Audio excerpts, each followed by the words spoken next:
the M4 iMac, an Apple Card promotion, and Apple TV Plus success stories. This is Mac Voices. Mac Voices is supported by MacVoices Magazine, our free magazine on Flipboard and on the web. Want to cut through all the noise and find out what you can do with your Apple gear? MacVoices Magazine focuses on just that, aggregating the best how-to articles and information. Get it by searching for Mac Voices in the Flipboard app or visiting macvoices.com/magazine. Well, so let's shift over and talk about the iMac. Because when I saw this, I thought this is a pretty sweet machine for the price point and everything you get. And it too will drive, I think if memory serves, it'll drive 2 external displays, just not at 128, but it will drive them. And so a 3-monitor setup with an iMac being the center of it, or even if it wasn't the center of it, even if it was off to one side, that's a lot of horsepower, and probably more horsepower than pretty much all of us need. But if you have to have that horsepower for Apple Intelligence, it might not be commercial grade, but it certainly would be potentially consumer grade. Mm-hmm. Yeah. Now, if they would only sell the same panel that's in that iMac in monitors, so they could sell you 2 of them. Interesting point, Ben.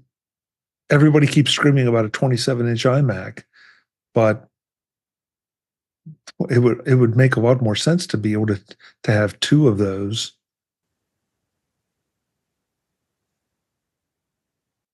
I don't know. Anybody excited about the iMac? Any purchasers there? No, not a point. I have an iMac that sits in our second bedroom. My wife uses it as her computer. And she rarely uses it now. She's doing everything off her iPad. And part of that is visual. She has to have the screen expanded so large so she can kind of read stuff. So it's sitting there. I don't know what I'm going to do with it, but I'm certainly not going to replace it with a new iMac. Yeah. Okay.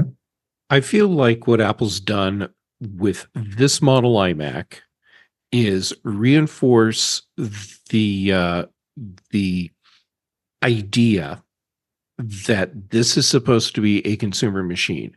I mean, it's powerful enough that it can be used in a lot of businesses, and they certainly look great when you go into a business and see an iMac sitting on the front counter, as opposed to like a Dell monitor with a bunch of cables running off the back. And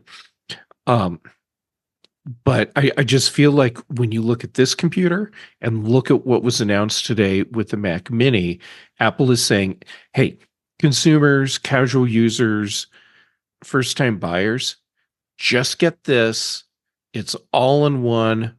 Set it up and just use it. This is your family consumer machine.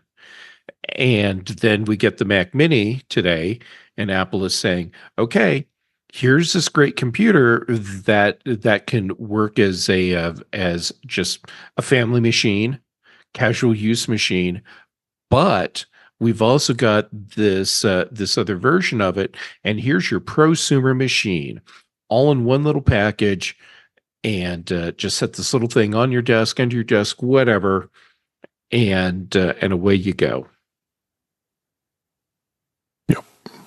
So, Jeff, what I think I just heard you say is that the Mac Mini, at least maybe at the high level, is a prosumer machine. That's exactly what I just said. Yeah. Everybody agree with that? Yeah. Okay. Absolutely. Ben? Yeah. And I think with Apple Silicon, they kind of took the iMac back to what it originally was. Elaborate on that just a little. That colorful family machine.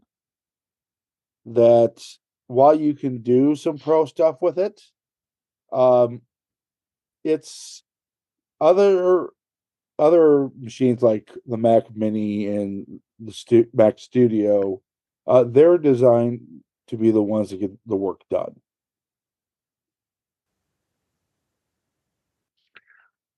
So this brings up a question that sort of we touched on maybe just a little earlier, but I mean, just how much power do you need? Does the I hesitate to say I always hesitate to say average user because I'm not sure, but these chips are so powerful that even a baseline M4 is light years beyond what we were running just a few years ago. Mm-hmm. Now we have the question of Apple Intelligence and just how much horsepower it will require for whatever it is that you want to do with it. But beyond that, I mean, these are amazingly powerful machines. And so you don't necessarily have to move into a prosumer level unless you, frankly, unless you want to. Hmm? Yep. Okay. I mean that wise that I've stunned you all? I mean, honestly, there's a lot of current Mac Pro and Mac Studio users, especially in the bottom end, that could very well get by with a Mini Pro. Brian? Yeah, I was gonna say maybe a little bit to be determined. You know, how much power with the when Apple Intelligence fully gets full-fledged out, I guess, maybe to an extent. Yeah, that's Chuck, an interesting keep in point. mind that however much horsepower you put into a computer, web browser developers will find a way to exceed the need for that. Especially Google. Right. Yeah. Yeah. Good point. Good point. Yeah, and believe me, I'm not putting down the idea of needing more powerful chips because that's been said, generation after generation. How much more power do you need?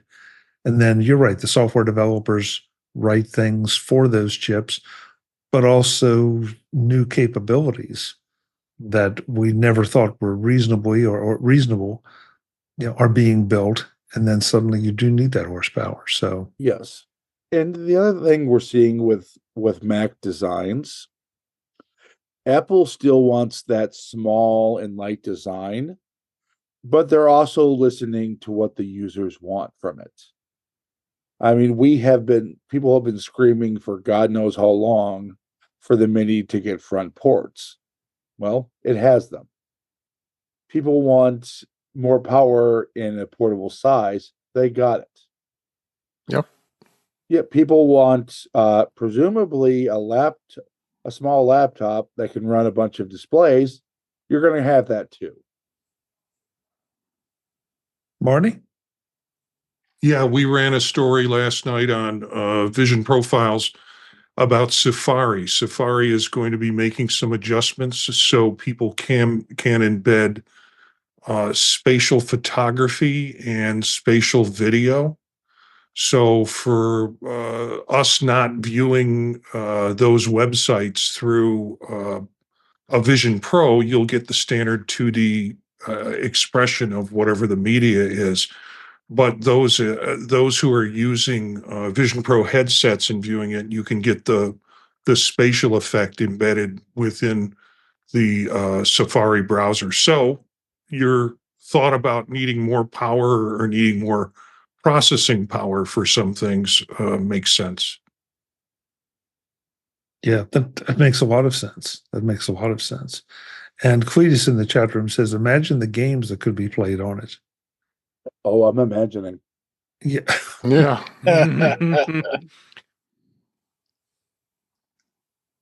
Yeah. Ben, do you think does this make Apple an even more viable gaming platform? Hardware-wise, yes. That was an interesting qualification. I still think they need a game SAR, and they need a game store separate from the App Store leadership. but yeah, they're the hardware team and the Apple Silicon team.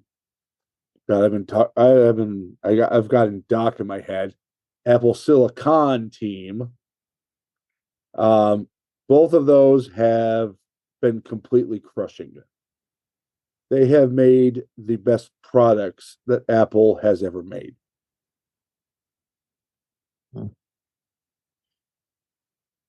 We've all been touching here on Apple Intelligence. I threw a link in the chat room that Apple Intelligence arrives on the Mac with macOS Sequoia update. I was traveling, so I did not have a chance to play with this, nor would I download it on a production machine right away. But has anybody here done anything with the new Apple Intelligence features in Sequoia yet? Keep in mind, you have to request access to the features, and then you go on a wait list. Ah, okay. And I didn't even and get it's that still far, very Jeff, so- clearly tagged as beta. Yeah. Okay. So no, I have not been playing with it. It's not a long wait though. You know, for most of us, it's been like a couple hours. Oh, okay. Us, meaning Eric, you have access and you've been playing? Well, yeah, and all of the other test machines I have sitting at work because you have to turn it on for each one. Okay. So I've had different users that have been upgrading. It's like, oh, you know, turn that on. Let me know what you think. Any very early feedback? Nope. Okay. Yeah, it's successfully turned on. Okay. Yeah. Point one is pretty limited when it comes to Apple Silicon features. It's going to get less limited as things go on, but don't expect 90-day right away. Well, then maybe in a week or two we will have a better feeling for what it has and hasn't done already. iOS has visual intelligence now with the latest update, at least the beta update on it. And there was a rush to get on it and get approval for it, and people were getting it instantaneously. And there were some videos put out on it and how cool it is. But now there's a lot of lag behind people saying, yes, I want it. And they're waiting days in order for it to be, developers are waiting days in order to have it turned on their devices. So who knows how this is good. It hasn't been a smooth rollout for that, at least with developers. Brian? Yeah, I was gonna say on iOS on 18.1, I got in my car this morning, put on the turn-by-turn directions, and I had the most interesting improvement that I didn't even realize. And I didn't read if it was an improvement that was documented or not, but the voice, I don't know if anyone else did this today, but the voice on the turn-by-turn directions, it was like same person voice, but it was much more articulate in how they were saying the words, the pronunciations. It was just sounded more sharp and crisp. Like they really pronounced the T's in left and right turns and stuff. And I don't know, I was like, that's an odd improvement, but I appreciated it. It's definitely been cleaned up. Yeah. Yeah, I noticed it too during running beta 18.1 at the time that the voice was a lot different. Even when using S Lady. Nice. Marty, the link I'm throwing in the chat now, is this the one you were talking about? Vimeo brings spatial videos to the Apple Vision Pro? Yep. Okay. Yeah. All right. Sorry. That's part of Yeah. yeah. Well, I bring it up because it's not, I guess, it's obvious that you have to have someplace to house the video in order to stream it using Safari, what you were talking about in Safari. Well, yeah, Chuck, the Safari thing is a separate, it's not this article, but yeah, Vimeo, and I know you've got that in the queue for us to talk about, but the Safari was about just the Safari development and how looking at some of the code, it indicates that they're going to be able to embed spatial photos and spatial IDs. spatial videos. I'll try and find the link and put it in the chat. Okay, thank you. Yeah, well, this article just says Vimeo will be supporting spatial video, which is going to be very interesting to see from a bandwidth perspective, from a performance perspective. The question I want to ask the chat room is, are you ready to see MacVoices live in spatial video in an Apple Vision Pro? Mm-hmm. Oh, No. Yeah. No, baby. you're not. No, you're not. I have enough trouble with them here on a flat screen. I can't even imagine.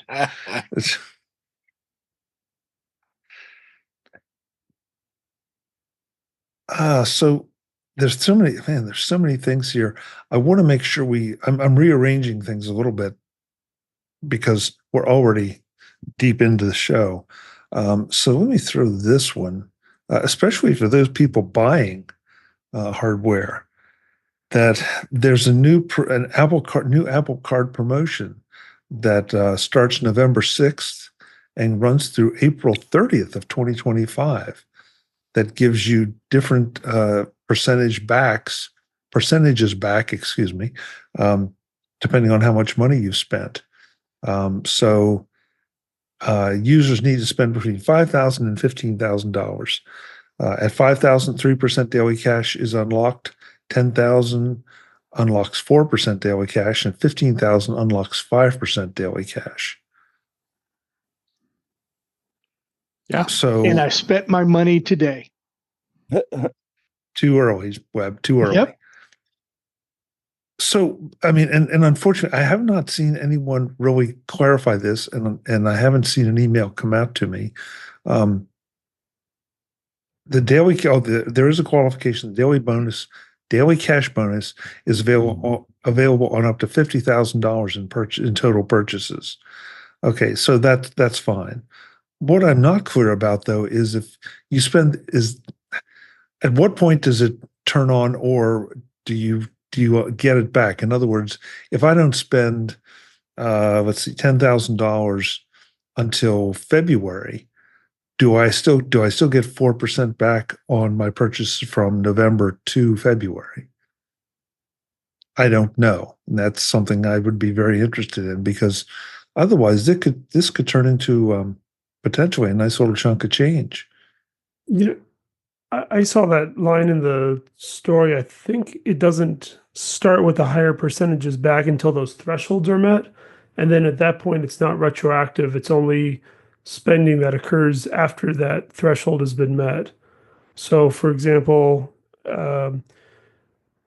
let's see, to unlock 3%, you know, at $5,000, 3% daily cash is unlocked. So $5,001 up to, looks like 10,000 is 3% back. Yeah. Yeah. You're right, Brian. I had not read that way, but you are absolutely right. So you need to spend $5,000 before it gets to the 4% or 3% level, and then 10,000 to the 4%. On the other hand, if you are thinking about gifting Apple devices for the holidays, or really anything for the holidays, this is going to make you want to put it on the Apple Card and try to get to those levels. Dave? I find it interesting with the Apple Card. We've been talking about this over the last year with the partnership between Goldman Sachs and Apple, that they continue to offer these types of promotions on the Apple Card. So where does that stand? I find that curious and interesting that Apple is continuing to do these promotions. Obviously, Goldman Sachs has to approve this when they offer it. So why does it continue on? That without you thinking about, well, the card's going to be around for a while yet. I mean, I guess it all depends on when the contract runs out. I mean, who's driving this? Goldman Sachs or Apple? But I would think Goldman Sachs has to be in partnership with Apple in order to agree to want to do this. I mean, you know. Mm-hmm. Or is Apple taking full responsibility for all that bonus? I'm curious about that. Yeah, I don't know. Webb, did I see your hand go up? Oh, I was just going to say that Apple could be floating the financial side of this thing, and Goldman's not. Could be. We've all heard the stories of woe that Goldman's put out, that they're losing their shirt and their underpants on this deal. There you go. Well played. So thank you.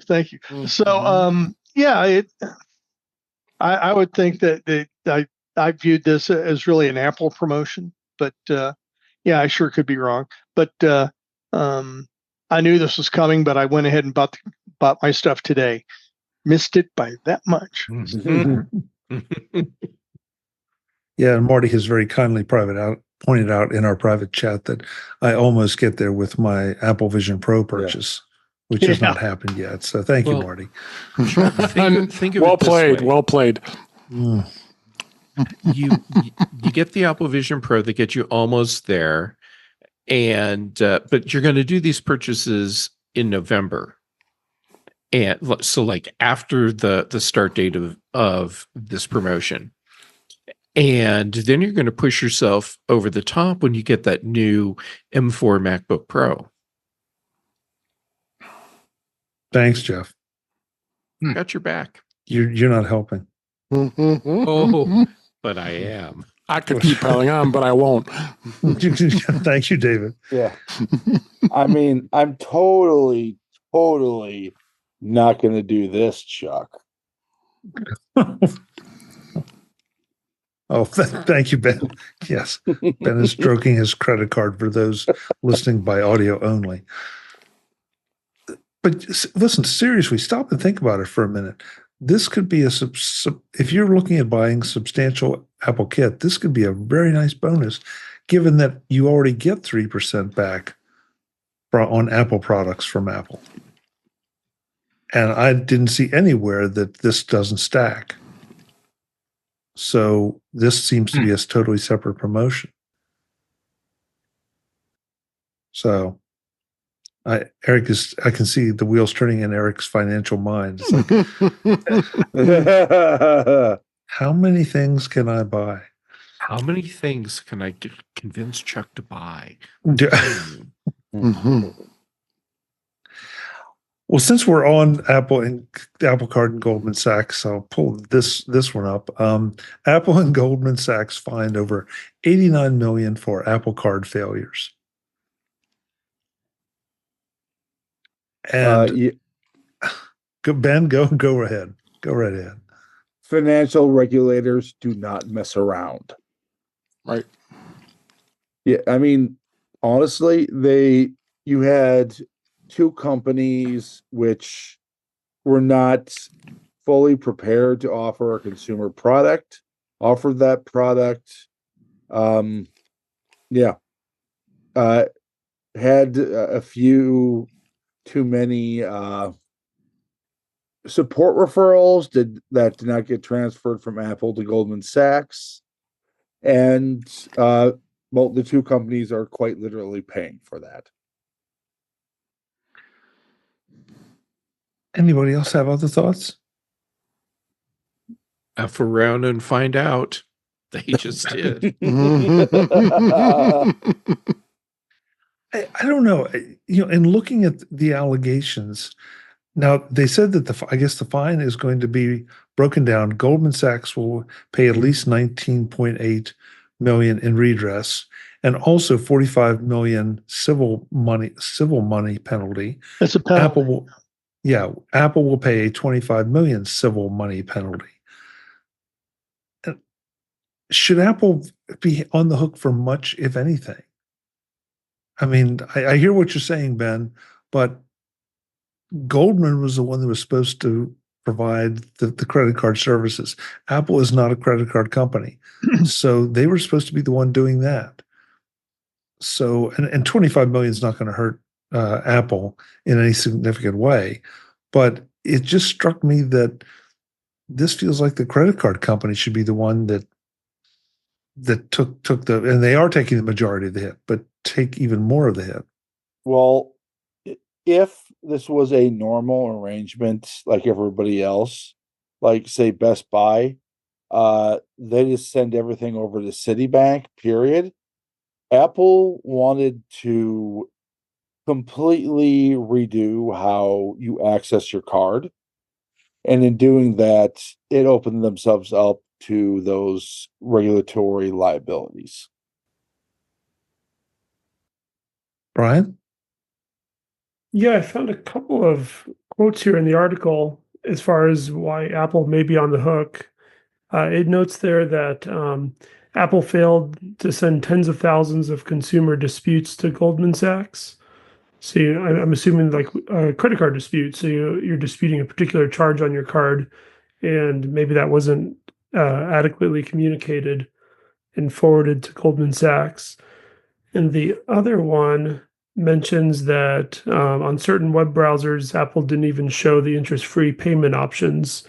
I think as it regards to when they were buying like payment plans for Apple devices, like if you were going to pay over 12 months or 24 months. So I suppose that's maybe where they got caught. Yeah. I mean, assuming that those are accurate statements, maybe so. Marty? Yeah.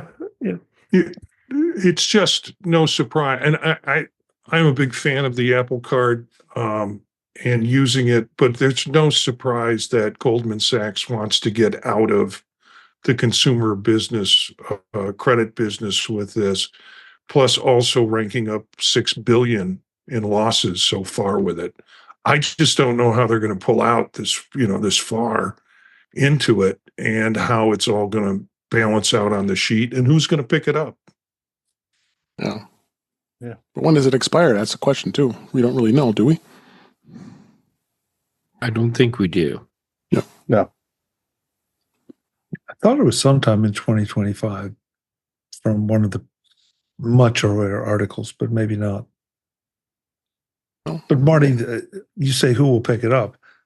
Apparently somebody's making money on the credit card business, and it's not Goldman Sachs. So Yeah. hopefully somebody that knows how to make money in the credit card business will be taking it. Right. I mean, who bunch of comments defaults this on a article that casino? say it's Barclays. Yeah. Yeah. I know that Barclays was rumored. There were a couple rumors going around, so we'll see. But I mean, the other thing to this is Apple went around to all the traditional consumer-facing lenders to make this card. The reason they ended up with Goldman Sachs is Goldman Sachs was the one who said yes.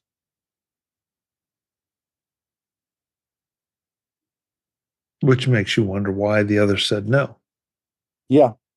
Well, the other ones knew that they couldn't make money from what Apple wanted to do. I can't Maybe so. imagine credit card companies being okay with the level of control Apple would want to have over the credit card. Oh, they weren't. Yeah, there you go.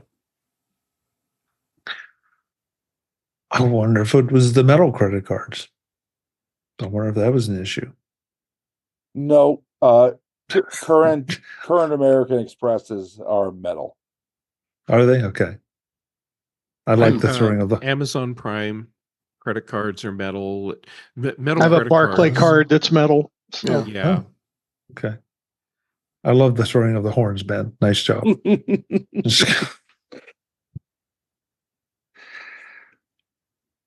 This one, Brian brought this one to my attention. And so, Brian, I'll let you address Apple TV being on a hot streak. Yeah. So I saw this article. It's from 9 to 5 Mac, and it really highlighted some of the newer shows that are coming on Apple TV, and how well they've been doing. And let's see here. Bad Monkey, Slow Horses, and Pachinko all debuted new seasons. Slow Horses is one I know is really well acclaimed, and it's one I need to give it another chance. I watched the first few Yes. episodes of season one. Yeah, you need to. Yeah, and I've heard enough where I need to jump back in and give it another try. But I really loved Bad Monkey and Pachinko. Those are a lot of fun to watch. Yeah. And then it goes on to talk about Silo coming back here real soon, and that's another one that's been just fantastic and well received. And then Severance coming back in January. That's another one that's, so you're looking at not just hits right now, but you're looking at, for the next several months, you have a nice, continuance of shows, which I think really helps in this day and age where you're not locked into a contract. You can drop them, in a month to month situation, but by having, multiple shows that you're interested in, you want to see more of, yeah, I think it's great. And that's not even speaking to the, the rumor mill that, maybe even Ted Lasso might be returning after that. So, I mean, that's great news, I think. So as a person who loves the Apple TV Plus shows. I think Ted Lasso is beyond the rumor stage. Yeah. Yeah, I've heard a little bit more than that, and I guess are they just maybe confirming all the stars maybe returning? And well, I mean, at this point, I think it's pretty well confirmed they're doing something in the Richmond AFC universe. Mhm. The question is whether it's Ted Lasso season 4 or a sequel series. Yeah, Right. yeah, for sure. I mean, Bill Lawrence has had 2 hits. They got Shrinking and Bad Monkey. So Yeah. Yeah. Oh, Shrinking too. Yeah, I forgot to mention that one. That's another fantastic one. That's back. So yeah, just I'm at a situation where I have a backlog of shows I've got to watch now, all through Apple TV, and we all do. like I didn't see the first season of Shrinking. I'm going to start to work through that. Just finished Silo, knowing Silo will start up again in a couple of weeks. I'm pretty much at capacity in terms of what I can watch. Mhm. Yeah. And I mean, catching up. Yeah, Disclaimer is supposed to be phenomenal. I haven't even had a chance to see it yet. Yeah. We're just gonna all have to start skipping episodes of MacVoices so we can watch more time. Wow. Well, no, we'll just do what do they call it? A group watch or something? Right. Pick a show and that I'm could in. be I'll do it. Yeah. I thought Someone that's what we someone did call for Charlotte. Apple Let's go Live watch events. TV together. So Barry in the chat room, well, there are a lot of comments here. Barry in the chat room says nothing from Apple yet, but Warner Brothers has confirmed that Jason Sudeikis is, quote, very excited, unquote, about a 4th season of Ted Lasso. Rich in the chat room and Barry and Brian in our private chat are both waiting for All Mankind season 5, which I agree with. I'm right there with you guys. And Marty, I'm with you. There's so many. I have so many things on my watch list that I might catch up, by July. So, and a lot of them are Apple TV Plus. Yeah. So, I just it's a service that just keeps delivering great content, and not just content that I personally enjoy, but seems to cut across a wide variety. And I just wish we could get more people to pay attention to it. So, Jeff, you still gave up on For All Mankind? Yep. Partway through season 3, the end of the drill rig episode. I mean, everything that happened leading up to that, I'm like, this isn't realistic at all. These people would not make these decisions. And then we get to the end of that episode, and I know it's a cliffhanger episode, like, oh my God, you need to see the next episode. And I realized, no, actually I don't. They took a series that was really interesting and completely screwed up the characters, not in like a good way of, wow, here's this character, now they're really messed up. What's going to happen to them now? Are they going to recover? No, it's just they wrote the characters into just weird stuff and horribly contrived situations based on decisions that none of these people would actually make if this was reality. And they lost me. Jeff, have you been watching the news recently? Okay, that's a good point. That's fair. That's fair. I mean, I hear what you're saying, but I think it rings awfully true to life in certain areas. Well, then maybe that's partly why I'm not going back, because I've got enough of that in real life. Yeah. Oh yeah, Barry in the chat room says MacVoices Apple TV Plus Theater 2025. Interesting. To Well, Mac or not to Mac? That is the question. Folks, you can look for Jeff Gamet and Patrice Brendamore doing For All Mankind in about 18, 20 years on Retro Rewatch. So. Right. Well, yeah. I think we could, and it'll just be a rant show for me. So we haven't touched on any real legal news here.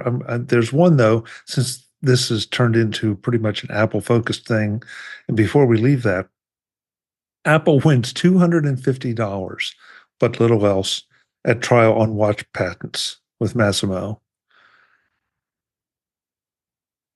I don't even know what to say. They did not get an injunction to force Massimo to stop selling their watch, which is what Apple really wanted. Yeah, right. Which part of the reason because of that, or they were able to get them to rule that older Massimo watches violated Apple patents. However, the currently selling model does not. So the cart's out of the barn. Well, yeah. If they couldn't sell that watch, Massimo couldn't sell it, that would drop the basis for their stopping Apple's O2 sensor. Yeah, because Massimo is saying, hey, you've got a watch with an O2 sensor and it's competing with our watch. And if they had no watch, there'd be nothing they would be competing with. So at least that's what the legal stories I saw said, was that Apple was hoping that they would get that watch stopped, and that would be the end of Massimo's case against them. Well, and if they had succeeded, then Massimo, you're right. The only option for Massimo to use the technology would be to work with a provider, Apple, to put it in their devices. So well, Massimo doesn't. I think apparently Massimo is only selling this watch for the purpose of being able to sue Apple. They're not trying to make money selling watches. It's very limited. So it's all sort of this shadow boxing situation. It's a good. That's a good phrase. Isn't highly regarded, but it doesn't need to be. It just needs to be on the market in order to keep the lawsuit going. Mm-hmm. Yeah. Webb, you have that grin on your face again. I knew about this. I knew the headline. Hadn't read the article. There were some things that I think what Jim pointed out. If true, I think it brings a whole nother dynamic to this litigation. I got the impression that Apple wasn't trying to get the big financial win. They were trying to get the injunction. So I'm just grinning. I don't know the details other than what we all been saying here. And going to Delaware is interesting. Yeah, everybody loves to go to Delaware to fight their trials. So except Elon. Yeah, it's beyond that.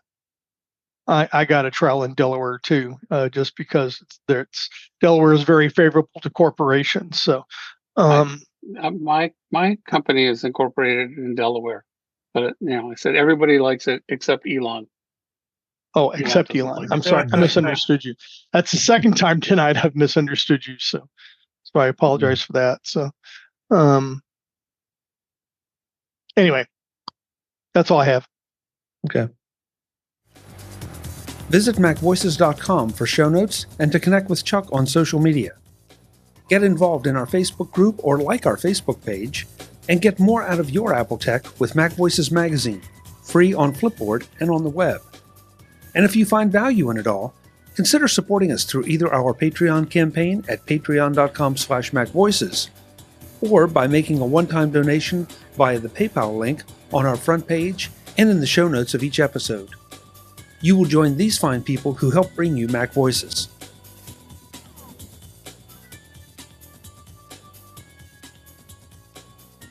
Advertising handled by Backbeat Media at backbeatmedia.com.